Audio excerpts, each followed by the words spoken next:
네, 여러분 안녕하세요. 부영부재TV의 형 김창경, 동생 전승배입니다. 네, 오늘은 정말 바쁘신 분 모시고 한번 인터뷰를 해보려고 하는데 몇 달 전부터 요청을 드렸었어요. 한번 나와달라. 구독자분들이 임대 관련해서 이런 정보를 들으면 좋을 것 같다 라고 해서 요청을 드렸는데 안 되다가 이번에 시간이 나와서 겨우 모시게 돼서 이렇게 인터뷰를 하게 됐습니다. 간단하게 자기소개 한번 부탁드릴게요. 네, 안녕하세요. 리얼티 코리아 자회사 임대 전문 법인 이노밸류의 김나라 대표입니다. 반갑습니다. 네.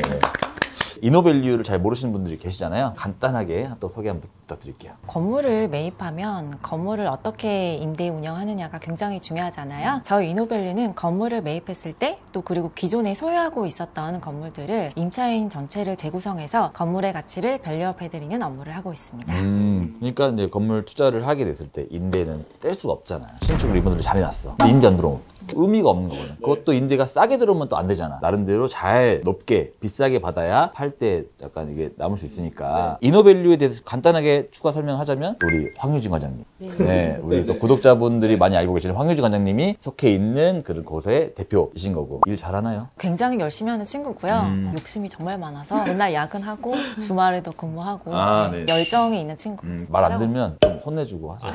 많이 또 혼나기도 해서 그럼 이제 대표님께서는 중개업에 종사하신 지는 얼마나 되신 거예요? 저는 이제 올해로 10년 차 됐고요. 근데 제가 알기로는 중개업도 하시면서 부동산 석사 하시고 지금 박사 과정이라고 들었어요. 부동산 대학원 석사 과정을 마치고 지금 박사 과정 중에 있고요. 현재 전주대학교 부동산학과에서 개공 교수로 활동하고 있습니다. 교수로도 활동하고 계세요? 공부하시면서 교수도 하시는 거예요? 네네. 근데 그럼 거기서는 공부하시는 분들은 부동산업에 종사하시는 분들만 많이 오시는 거예요?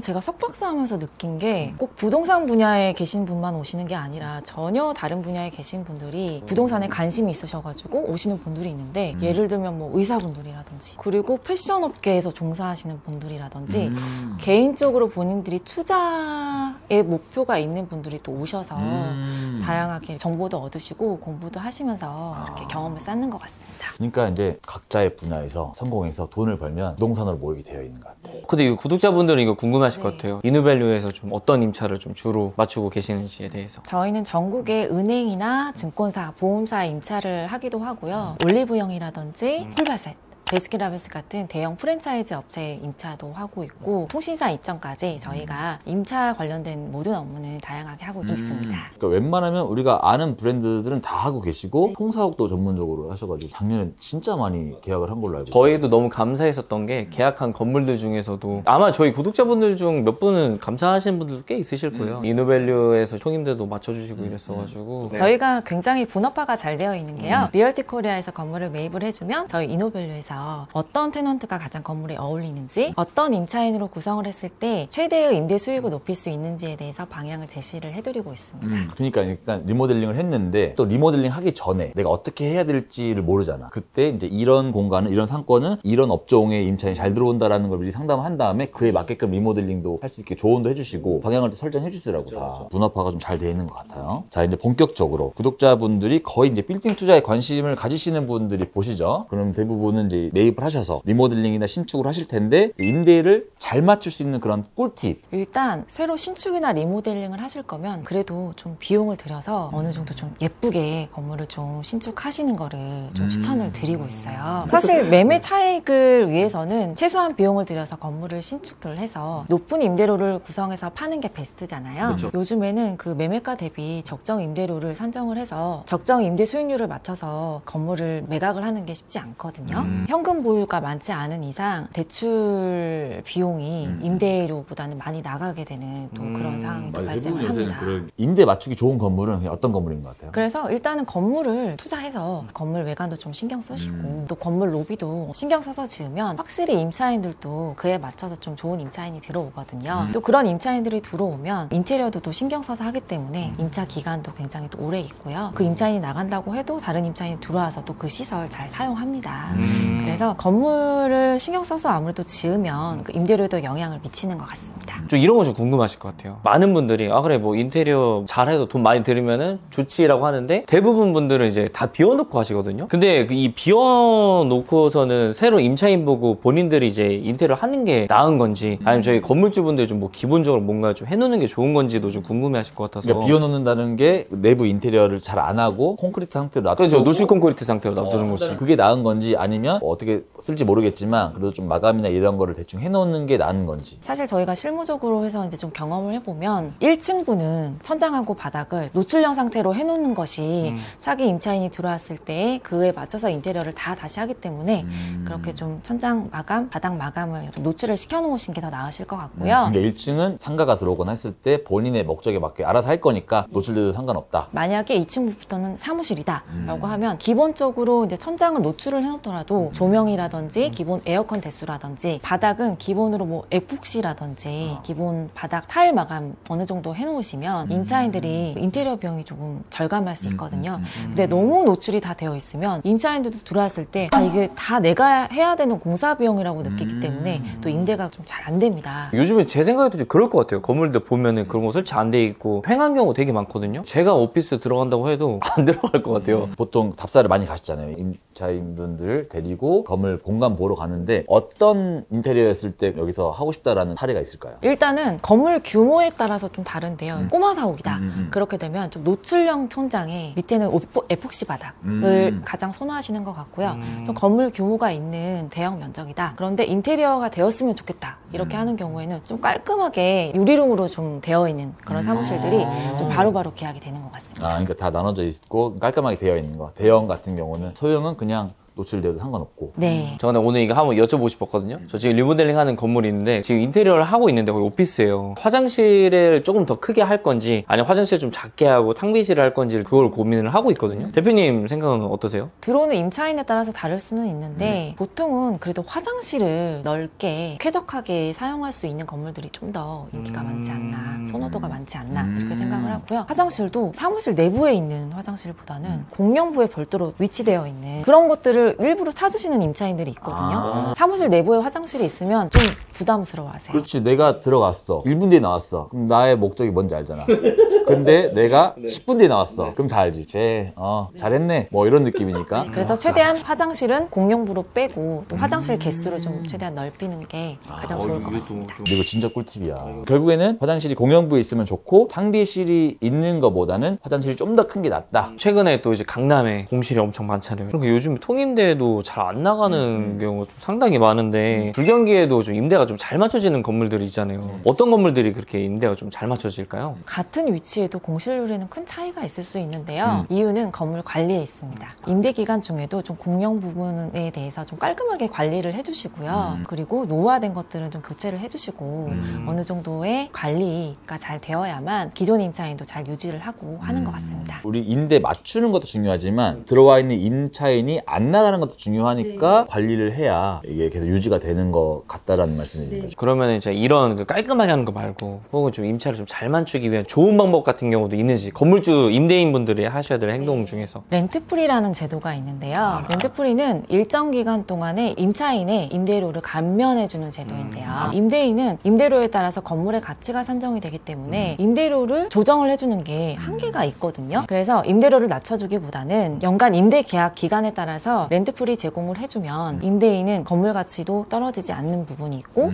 임차인은 또 임대료를 할인할 수 있는 그런 장점이 있거든요. 임대료는 그대로 받되 렌트프리 기간 좀 준다. 그럼 보통 얼마 정도 줘요? 보통 건물의 규모에 따라 다른데 또 연간 한 달에서 2달 정도 주는 경우도 있고 아니면 첫 해만 해서 1, 2개월 정도 제공을 해준다거나 임대인이 이제 최소한 임대료를 좀 받아야 된다. 임대료가 중간에 끊기면 또 부담스럽잖아요. 그래서 연간 나눠서 준다거나 분기별로 나눠서 준다거나 이런 형식으로 좀 고려를 할 수 있을 것 같습니다. 괜찮은데요? 그 임대료를 낮추지 않고 렌트프리를 통해 가지고 이제 현재 수익률을 유지하면서 이렇게 하는 거니까. 그리고 또 임대인 입장에서도 이 렌트프리를 주고 임대료를 낮추지 않으면 추후에 임대료를 인상할 때도 높은 임대료 기준에서 또 인상이 되는 거기 때문에 상당히 임대인 입장에서도 유리한 조건일 수 있습니다. 아주 좋은 내용이었습니다. 네네. 그리고 2022년도에는 우리 빌딩 매매 시장은 진짜 안 좋았잖아. 근데 작년에 임대 시장이 좋았어요. 올해랑 앞으로는 좀 어떻게 될 것 같으세요? 또 올해 분위기도 한번 말씀해 주시고 앞으로 어떻게 될지. 한창 금리도 낮고 시장에 돈이 많이 풀리면서 VC 시장에서 이제 그 기업들한테 투자도 많이 받고 하면서 오피스 확장을 굉장히 많이 했었거든요. 그러면서 이제 오피스 품귀 현상이 나타났었습니다. 그러면서 임대인들이 뭐 임대료를 30% 이상 올리기도 했고요. 또 임차인들이 줄 서서 임차장서 넣고 대기하고 있고 임대인이 선택하고. 경매식으로. 그러니까 임대를 하러 갔는데 거기서 경매를 하고 계신다는 것도 저 좀 충격이었거든요. 나 2200, 나 2300 뭐 이런 식으로 해가지고. 그런데 올해는 시장이 완전히 다른 분위기로 바뀌었습니다. 아예 바뀌었어요? 네. 이제는 금리가 오르고 시장에 돈이 묶이고 경기가 어려워지면서 기존에 투자받았던 투자회사들이라든지 IT 회사 이런 회사들이 임대료를 못 내서 통임대가 다시 지금 쏟아지고 있습니다. 이게 있는 것 같아. 예전에 지어준 건물에다가 통임대 잘 맞춰놨어. 근데 그게 못 버텨. 근데 이게 나올 거 아니야. 근데 그러면서 지금 또 지어지고 있는 건물들이 막 있단 말이지. 공급이 엄청 많아져서 근데 대신 들어갈 수 있는 임차인은 좀 많이 떨어졌죠 지금. 네, 맞습니다.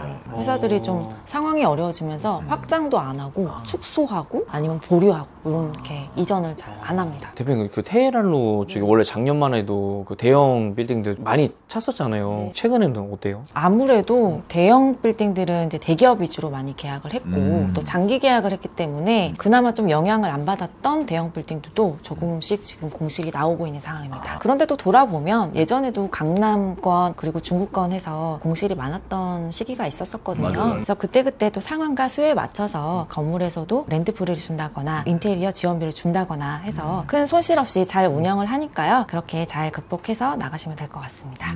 지금 그 정도까지 가고 있는 상황인 것 같아요. 인테리어 지원비까지 주면서 임차를 맞춰야 되는 상황까지 오고 있는 것 같아요. 지금 조금씩 인테리어 지원해주는 건물들이 나오고 있습니다. 나오고 있어요? 네. 예전에는 대형 빌딩들이 많이 그 인테리어 지원비가 있었어요. 평당 뭐 얼마 해가지고 인테리어를 지원을 해준다거나 이렇게 했었는데 시장이 많이 좋아지면서 인테리어 비용이 완전히 사라졌고 렌트프리도 없어졌습니다. 아유, 근데 다시 이제 이게 또 생겨나지 않을까. 아직 그게 확실히 되고 있는 건 아닌데 그럴 것 같다라는 거죠. 대형 빌딩들은 아직까지는 큰 영향을 안 받아서 이제 조금씩 이제 조금 변화가 되고 있는 상황이고요. 통임대들은 좀 타격이 좀 큽니다. 계속 장기적으로 이렇게 공실을 둘 수가 없기 때문에 임대인들도 이제는 뭐 렌트프리 준다거나 일부 이제 시설비를 지원해 주다거나 회사 임대인들도 좀 움직이고 있는 것 같습니다. 그러니까 이제 무작정 뭐 통사옥 해서 얼마에 맞춥니다 이런 식으로 또 마케팅 우리도 건물을 매매를 하면서 조심스러울 수가 있는 부분인 거지 이런 게. 작년이나 재작년 그 코로나 시기 때는 저희도 그렇게 했었어요. 그때 당시 통임대가 너무 잘 맞춰졌으니까. 근데 지금에 와서도 잘 맞춰진다. 이렇게 하면 뭐 무조건 맞춰서 매각할 수 있으니까 이렇게 지으셔라라고 하는 게 대표님 말씀처럼 좀 연관이 되는 것 같아요. 지금 이제 슬슬 힘들어질 수 있다. 계획을 좀 리스크에 대해서 대비를 좀 하시거나 계획을 좀 세우셔야 되지 않나 생각을 하고 있어요. 내가 빌딩 매입을 했어요. 현재 공실인 걸 샀어. 근데 빨리 맞추고 싶어 하잖아요. 근데 그 방법이 여러 가지가 있을 거 아니에요. 근데 어떤 건물은 막 현수막을 막 붙여 놓으면서 임대를 막 구하는 데도 있고 여러 가지 방법이 있는데 가장 빨리 맞출 수 있는 최고의 방법이 뭐였는지. 일단은 현수막 좋습니다. 현수막 좋고요. 좋은 거예요? 그리고 최대한 마케팅을 다양하게 하시면 좋은데요. 뭐 예를 들면 뭐 네이버 부동산이라든지 공실클럽, 부동산 사이트 다 좋습니다. 그런데 그럼에도 불구하고 제 건물을 책임지고 임차를 맞춰줄 수 있는 업체를 선정하는 게 가장 중요하다고 생각하는데요. 일반 여기저기 부동산에다가 내놔도 그 부동산 입장에서는 그 수많은 물건들 중에 하나인 거거든요. 그래서 사실 진짜 집중해서 신경 써주는 게 쉽지가 않아요. 그래서 요즘 정말 다양한 브랜드들이 많잖아요. 그 루트와 직접 연결이 가능하고 오는 고객을 기다리는 부동산이 아니라 내가 직접 제안을 해서 입점을 시킬 수 있는 전문가들이 있거든요. 그런 업체를 잘 선정하는 게 중요하다고 생각합니다. 자, 이제 마지막 질문. 임대 전문이잖아요. 거의 임대에 초점이 맞춰져 있는 임대 전문가로서 빌딩 매입을 한다. 어떤 빌딩을 매입할 것 같아요? 일단 제가 제 건물을 산다면 전용 면적 40평 이상이 확보되는 건물을 산다. 약간 새로운 개념인데? 깔끔한 건물을 산다. 뭐 영세권에 있는 건물을 산다 이게 아니라 전용 면적 40평. 왜 그러죠? 1층부는 건물의 꽃이죠. 1층부가 어떤 브랜드가 들어와 있는지에 따라서 주변 건물에서 랜드마크가 될 수 있고요. 1층의 분위기가 건물 전체의 분위기를 좌우하기 때문에 굉장히 중요합니다. 일반적으로 저희가 넣고 싶은 대형 프랜차이즈들의 최소 면적이 40평 이상이 확보가 되어야 되거든요. 바 설치하고 테이블 설치하고 레이아웃이 나오는 최소한의 면적이 딱 40평입니다. 그래서 많은 임대인들이 내 건물에 투썸 플레이스 넣어주세요. 내 건물에 풀바사 넣어주세요. 이렇게 하시는데 저는 그렇게 되면 먼저 면적부터 여쭤보거든요. 아무리 상권이나 위치가 좋아도 면적이 40평 이상이 안 나오면 넣을래야 넣을 수가 없습니다. 또 장기 임차인의 로망, 바로 은행인데요.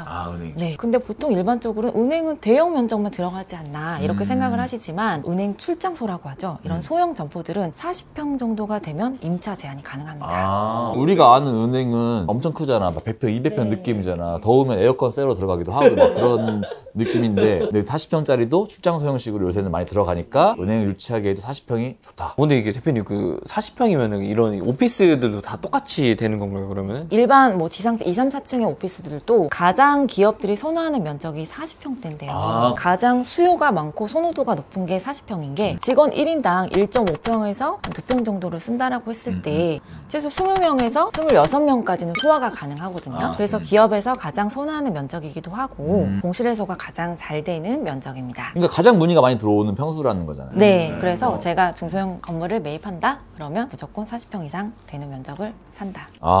굉장히 디테일하고 깊게 들어가는 접근법이었던 것 같아요. 저희야 뭐 흔히 얘기할 때 뭐 역세권의 건물을 사라, 깔끔한 건물 사라 약간 이런 식으로만 말씀을 하는데 40평 이게 딱 그 숫자로 하니까 좀 많이 와닿는 것 같아요, 이런 부분들은. 예전에 뭐 황유진 관장도 그렇고 공실이 생긴 거에 대한 부담이 좀 많이 있으시더라고. 그래서 공실이 안 생기게끔 하는 방법으로서는 40평이 좋다라는 거지. 최소 선호도가 높은 면적 그리고 많은 범위의 제한을 할 수 있는 선택권을 가진 면적이 전용 40평 이상. 네, 꼭 전용 40평짜리 강남에 있는 건물 꼭 매입하시길 바라겠습니다. 네, 자 이렇게 오늘 김나라 대표님 모시고 임대에 대한 정보를 많이 들어봤는데 다른 꿀팁들이 많이 있었던 것 같아요. 이것도 몇 개 좀 메모를 해놓으시면은 이제 건물 매입하실 때 좀 도움이 되지 않을까 싶기도 하고 오늘 좀 촬영하시면서 소감 어떠셨어요? 일반적으로 제가 그냥 사람한테 대화할 때는 굉장히 잘 얘기한다고 생각했는데 이렇게 카메라가 있고 조명 있고 이러니까 말을 못하겠네요. 굉장히 긴장이 돼가지고 조곤조곤 굉장히 잘하셨고 구독자분들이 도움이 많이 되실 것 같아요. 앞으로도 임대나 이런 부분에서 좀 많은 도움을 구독자분들한테 좀 드릴 수도 있을 것 같고 이누밸류 대표 연락처도 있다 보니까 연락 주시면 또 이렇게 친절하게 또 상담도 해주시거든요. 그래서 이런 부분에서도 좀 도움이 되면 어떨까 싶습니다. 오늘 또 첫 촬영했으니까 나중에 또 좋은 컨텐츠로 다시 뵐 수 있기를 바라면서 연락 한번 좀 받아주세요. 네, 많이 도움 되셨으면 좋겠습니다. 네, 저희 영상 여기서 이제 마무리하도록 하겠고요. 도움이 되셨다면 구독과 좋아요 부탁드릴게요. 안녕.